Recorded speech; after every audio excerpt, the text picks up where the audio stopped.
অনেক দিন হয়ে গেছে আমরা মুভি দেখতে যাইনি, তাই চলে গেলাম সল্টলেক সিটি সেন্টারে। ও আরেকটা জিনিস তোমাদের বলি, আজ থেকে 5 বছর আগে আমরা ফার্স্ট দেখা করেছিলাম এখানে, আর সেদিনও আমরা মুভি দেখেছিলাম আর লাঞ্চ করেছিলাম সিটি সেন্টার হাকাতে।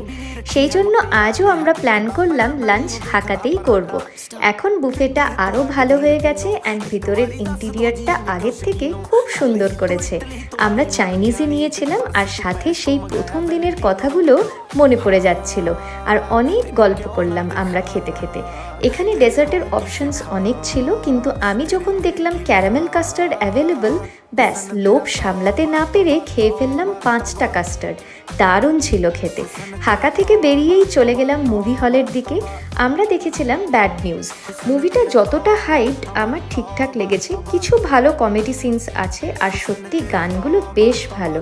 ব্লগটা ভালো লাগলে চ্যানেলটাকে সাবস্ক্রাইব করে দিন।